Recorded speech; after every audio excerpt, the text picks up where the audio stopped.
है कि हमारे हालात कहाँ पे खड़े हैं। कोई आपके पास अच्छी खबर है तो हमें बता दें, सुना दें कि और हर शख्स मुझसे यही सवाल कर रहा था कि क्या हम अपने कारोबार को बंद कर दें, अपने कारखाने को बंद कर दें और शिफ्ट कर लें पाकिस्तान से, क्योंकि हमारे बच्चे अभी इस मुल्क में रहना नहीं चाहते हैं। एक बहुत मजबूत कंट्री के तौर पे सामने आ रहा है और इकोनॉमी को ले लीजिए या मोदी जी को जिस तरीके से वेलकम किया जाता है यूरोप में, अमेरिका में, wants to apply. So, but India is powerful in these forums. So, मेरे ख्याल से at some point Turkey is also going to realize कि अरे यार, it is time to abandon the Pakistani agenda and join the Indian bandwagon. Article में कि 2023 was going to be India का एक glorious year of India's diplomacy.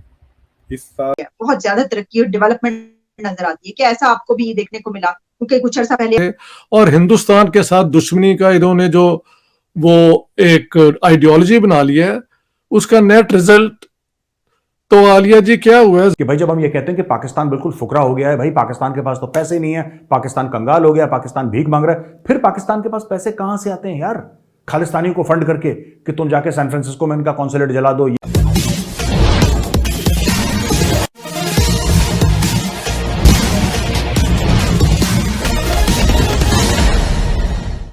तुर्की जो हर मामले में भारत के कामों में टांग अड़ाता था, यहाँ तक कि जब भारत ने जम्मू कश्मीर का विशेष दर्जा समाप्त किया तो किसी मुस्लिम देश ने उसके खिलाफ में न बोला, लेकिन अकेला तुर्की ही देश था जो भारत के खिलाफ में बोला और पाकिस्तान का समर्थन किया। लेकिन अब वही तुर्की भारत से माफी मांग रहा है। क्यों? जानने की कोशिश करते हैं। एक बहुत मजबूत कंट्री के तौर पे सामने आ रहा है और इकोनॉमी को ले लीजिए या मोदी जी को जिस तरीके से वेलकम किया जाता है यूरोप में, अमेरिका में, इवन इस्लामिक कंट्रीज में, वो देखते हुए और उसके साथ साथ कश्मीर में जो डेवलपमेंट का काम हो रहा है वो देखकर हमें यही लगता है पाकिस्तान में बैठे लोगों को कि वो एक बहुत ही स्ट्रॉन्ग कंट्री के तौर पे Bharat wants to apply.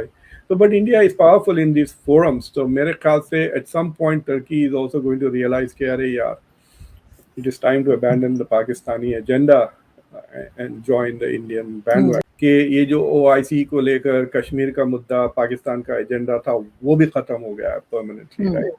Muslim countries are now closer to India than they are to Pakistan, especially important Muslim countries. Saudi Arabia को ले लें, UAE को ले लें और इजिप्ट को ले लें, तो रह जाता है बेसिकली टर्की के अलावा पाकिस्तान के पास I don't think has a Muslim friend who is not more friendlier with India. लेकिन Turkey wants to join the BRICS, Turkey wants to join SCO, right? India can block all of those things, right? है कि हमारे हालात कहाँ पे खड़े हैं।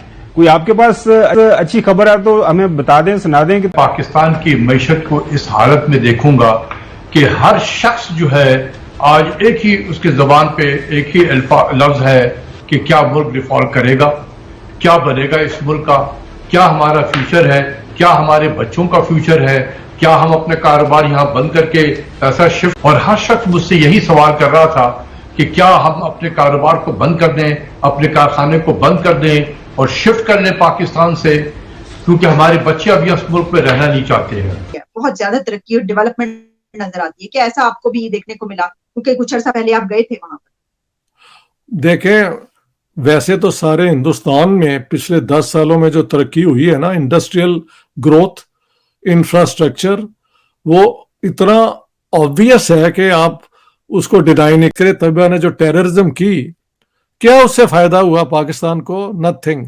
पाकिस्तान दुनिया में बदनाम हो गया एज ए टेररिस्ट स्टेट और आज तक हम उसी धब्बे के तहत अपनी सारी जो है ना, कोई रेपुटेशन हमारी दुनिया में नहीं है। ये जितने हमारे डिप्लोमेट आके ये वो करते हैं, ये सब बकवास करते हैं। इन्होंने कोई काम ऐसा नहीं किया वहां पे जिससे पाकिस्तान का कोई पॉजिटिव इमेज हो, क्योंकि पाकिस्तान का पॉजिटिव इमेज तो इंटरनल पॉलिटिक्स से होगा ना। अगर वही कोई मुनासिब नहीं है तो ये डिप्लोमेट क्या करते? इन्होंने भी वही कहा कि नहीं, इंडिया से झगड़ा करते रहो, कश्मीर के इशू को बुला के तो लगड़े, सारी दुनिया में आप जीरो हो गए हैं। Nobody gives a damn to what you are, और India is being cultivated everywhere. आप भी जानती हैं कि भाई जब हम ये कहते हैं कि पाकिस्तान बिल्कुल फुकरा हो गया है, भाई पाकिस्तान के पास तो पैसे नहीं है, पाकिस्तान कंगाल हो गया, पाकिस्तान भीख मांग रहा है, फिर पाकिस्तान के पास पैसे कहां से आते हैं यार? खालिस्तानी को फंड करके कि तुम जाके सैन फ्रांसिस्को में इनका कॉन्सुलेट जला दो, ये कर दो, वो कर दो, दुनिया भर का हर चीज के लिए पैसे चाहिए। खालिस्तानी बेवकूफ थोड़ना है, बेवकूफ हैं, बट खालिस्तानी मुफ्त में काम तो फिर भी नहीं करेंगे, लालची लोग हैं, मुफ्त में काम तो नहीं करेंगे। इनका पैसा कहां से आ रहा है? दिस इज द मनी दोस्तों, इसको कहते हैं नार्को टेरर। ये नार्को टेरर का पैसा है जो कि पाकिस्तान का, अब ये जो सीनियर बंदा है जो कि शहबाज शरीफ को एडवाइस करता है डिफेंस के मामले में, इसने कबूला है, इसने कबूल किया है कि हां साहब हम लोग इंडिया ड्रग्स भेजते हैं। और हामिद मीर के इंटरव्यू में आपने सुना हामिद मीर ने क्या पूछा, उसने क्या जवाब दिया। फिर कहते हैं कि वहां पे फोन नंबर बंद कर देते हैं इंटेलिजेंस एजेंसी वाले, ये बंद कर देते हैं, वो बंद कर देते हैं, रोकने की कोशिश कर रहे हैं। यानी कि ये कह रहा है कि पाकिस्तान के इंटेलिजेंस एजेंसी वाले उन सबको रोकने की कोई किसी को कोशिश नहीं कर रहा, कोई किसी को रोकने की कोशिश नहीं कर रहा भाई। Nobody is trying to stop anybody.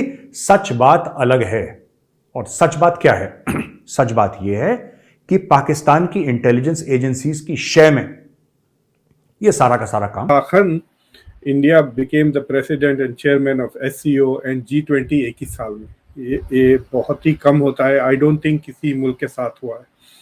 तो इंडिया को 2 बार चांस मिले टू शोकेस इट्स इंडिया को दूसरों को बताने के लिए, टू ब्रिंग इन, क्योंकि ये जो SCO और G20 के जो प्रेसिडेंसी मिल जाती है आपको, उससे कई फायदे होते हैं। एक, you get a chance to set the agenda, और खासतौर से G20 में तो आप ग्लोबल एजेंडा सेट कर रहे हैं। और SCO जो है, तो ये 2 मुख्तलिफ किस्म के ऑर्गेनाइजेशन है। G20 फोरम है, SCO बाकायदा एक ऑर्गेनाइजेशन है, उसके सेक्रेटेरिएट है बीजिंग में वगैरह। तो इंडिया वाज, और सबसे अहम बात ये थी कि जो इंडिया की फॉरेन पॉलिसी का मंत्रा है कि पहले हम नॉन अलाइन थे, अब हम मल्टी अलाइन है, और हम अपनी स्ट्रेटेजिक ऑटोनॉमी को बरकरार रखते हैं। तो this was a great way to India to show कि देखो हम G20 के भी प्रेसिडेंट है, SCO। जाहिर है मुल्क है, 22 करोड़ आवाम का मुल्क है, जिस जगह पे हम मौजूद हैं, जो हमें खतरात हैं, इस तरह छोड़ा तो नहीं जा सकता कि जी ठीक है हुकूमत नाकाम हो गई है तो बस हुकूमत पे। जो पाकिस्तान में मैटर करते हैं लोग, उनके अलावा हर शख्स परेशान हाल है। अगर कोई परेशान हाल नहीं है तो हुकूमत वक्त नहीं है, क्योंकि आप देखते हैं कि हर रोज एक नया वजीर भी आ जाता है। जिस मुल्क में इतनी तबाही मची हुई है, खुदा का खौफ भी किसी को नहीं आता, उन लोगों को भी मैं हैरान होता हूं जो वजीर बन के जाके वजीर बन जाते हैं, या स्पेशल असिस्टेंट बन जाते हैं, या एडवाइजर बन जाते हैं प्राइम मिनिस्टर के, ऐसे हालत में जबकि उन्हें मालूम है कि मुल्क कहां खड़ा हुआ है। को हमेशा से ही ऑटोमन एम्पायर का ख्वाब आते रहता है और तुर्की मुसलमान देशों का, इस्लामिक देशों का नेता बनने की कोशिश करता है, लेकिन सऊदी अरबिया OIC के अध्यक्ष के नाते मुस्लिम देशों का नेतृत्व कर रहा है और पदेन अध्यक्ष बना हुआ है। और सऊदी अरबिया, UAE जैसे देश जो मुस्लिम देशों का नेतृत्व करते हैं, वे भारत के साथ खड़े दिखते हैं। अब तुर्की को भारत विरोध के नाम पर और फिर फिलिस्तीन के विरोध के नाम पर अपनी गोटी चमकाने की कोशिश करता है।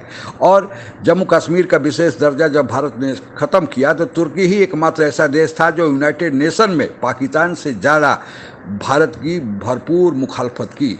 लेकिन अब तुर्की को समझ में आ गया है कि भारत से मुखालफत करना उसके अब बस की बात नहीं, क्योंकि तुर्की में इन्फ्लेशन या महंगाई इतनी ज़्यादा बढ़ गई है। और तुर्की चाहता था कि यूरोपियन यूनियन में शामिल होकर अपने आर्थिक जो अवस्था है उसको सुधारे, लेकिन यूरोपियन यूनियन में उसकी एंट्री नहीं मिलती।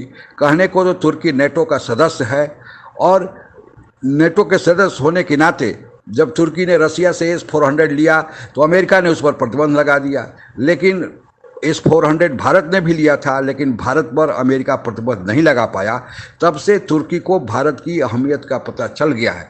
भारत ने जो बढ़ चढ़ कर तुर्की में जो भयंकर भूकंप आया था मदद किया था, तुर्की को लग गया है कि भारत देश जात धर्म को नहीं देखता है। भारत खुले दिल से, चाहे वो तुर्की विरोध भले करता रहो, भारत मदद करता है। और यही कारण है कि अब तुर्की गुहार लगा रहा है कि अब यूरोपियन यूनियन में शामिल होने की दाल नहीं गली, नेटो में उसका महत्व घटते जा रहा है, तो वह ब्रिक्स और SCO जैसे संगठन में शामिल होकर अपनी आर्थिक और कूटनीतिक ताकत को बढ़ाए। लेकिन उसे पता है कि इन दोनों संगठनों में भारत बना हुआ है, भारत तो अभी इन दोनों का अध्यक्ष भी है, तो इसमें शामिल होने के लिए अगर भारत की सहमति नहीं होगी तो तुर्की शामिल नहीं होगा।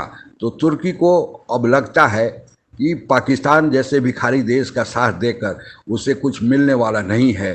भारत जैसे देश का जो दुनिया की तीसरी बड़ी ताकत है, वो साथ रहना ही उसके भले में ही है।